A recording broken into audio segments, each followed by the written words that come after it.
নমস্কার বন্ধুরা, কেটিটি kitchen and ব্লগে তোমাদেরকে অনেক অনেক স্বাগত এবং অনেক অনেক ভালোবাসা জানিয়ে আমি আমার আজকের ভিডিওটা শুরু করব। আশা করি তোমাদের ভালোই লাগবে। আজকে আমি দেখো ঢেঁড়সের একটা রেসিপি শেয়ার করব। তার জন্য আমি দেখো ঢেঁড়সগুলোকে এইভাবে একটু তেজরা করে কেটে নিয়েছি, আর একটা আলু এইভাবে ছোট ছোট করে কেটে নিয়েছি। তো প্রথমে আমি গ্যাসটা অন করে দেব। একটা প্যান আমি বসিয়ে দিলাম, আর রান্নাটা আমি সাদা তেলেই করে নেব বন্ধুরা।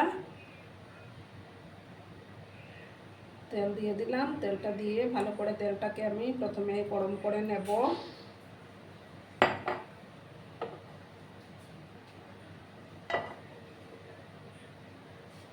তেলটাকে গরম করে নিতে হবে ভালো করে। বন্ধুরা, তেলটা গরম হয়ে গেছে, এবার আমি হাফ স্পুনের মতো কালো জিরে আমি অ্যাড করে দিলাম।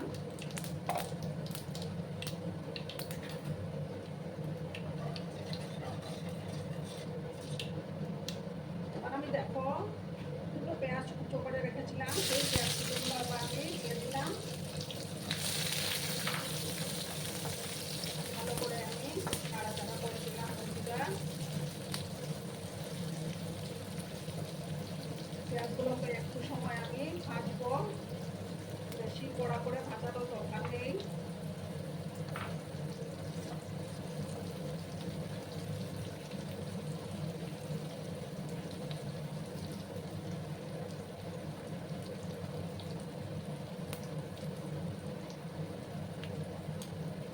মিনিটের মতো আমি পেঁয়াজগুলোকে একটু ভেজে নেবো বন্ধুরা।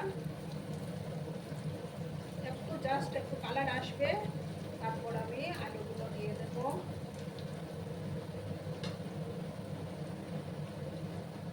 বন্ধুরা, আমি আবার নাড়াচাড়া করে দিলাম। এবার আমি আলুগুলো অ্যাড করে দেবো। আলুগুলো যে কেটে রেখেছিলাম সেই আলুগুলো আমি অ্যাড করে দিলাম। এবার আমি পরিমাণ মতো হলুদ আর লবণটা একসঙ্গে অ্যাড করে দেবো। নাড়াচাড়া করে দিলাম।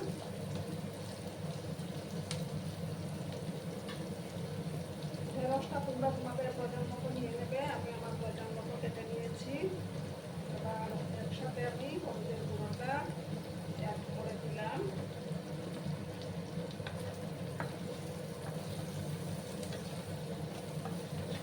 ভালো করে আবার মিক্স করলাম। এবার লবণটাও আমি একসঙ্গে দিয়ে দেবো।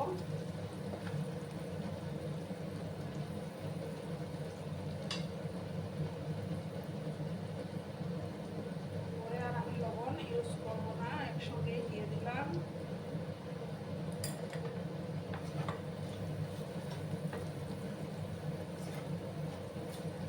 সময় আমি লাল লাল করে আলুগুলোকে একটু ভেজে নিতে হবে।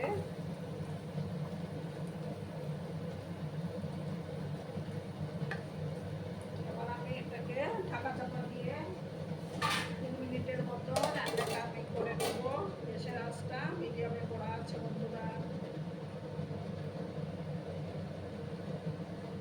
বন্ধুরা, আবার আমি ঢাকাটা সরিয়ে দিলাম, আবার আমি নাড়াচাড়া করে দিলাম। এবার আমি ঢেঁড়সগুলো অ্যাড করে দেবো।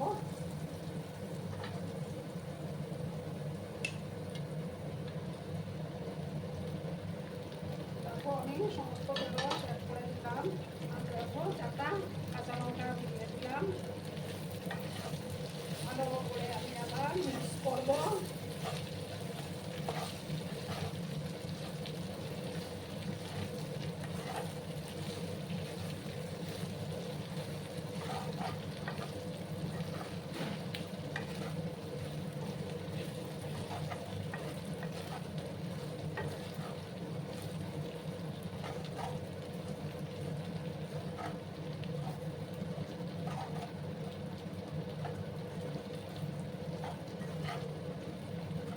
আমি ভালোভাবে আবার মিক্স করে দিলাম।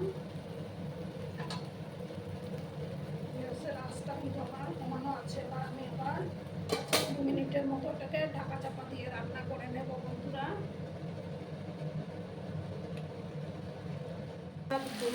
2 মিনিটের মতো ঢাকা চাপা দেওয়ার পর আমি ঢাকাটা তুলে নিলাম। এবার আবার আমি নাড়াচাড়া করে দিলাম।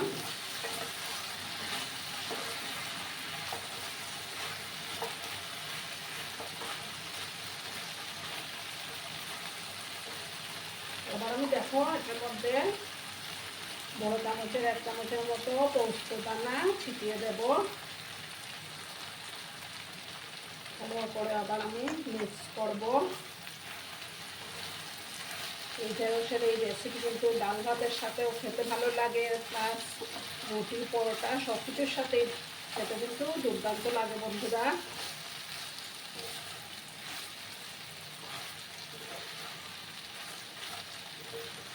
গ্যাসের আঁচটা কিন্তু আমার কম করা আছে।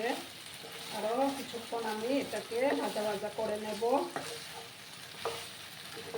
ভালো করে দেখো মিক্স করে দিলাম।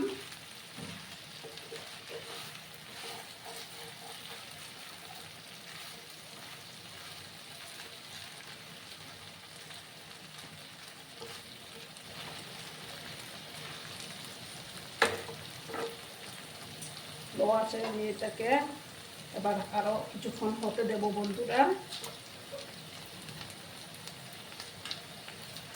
তাহলেই তৈরি হয়ে যাবে ঢেঁড়স আলুর ভাজার রেসিপি।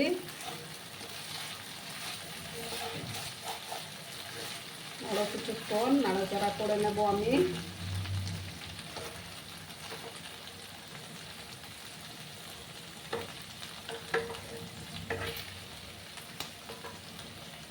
আর বন্ধুরা, ভিডিও দেখার শুরুতেই কিন্তু একটা লাইক করতে তোমরা ভুলো না।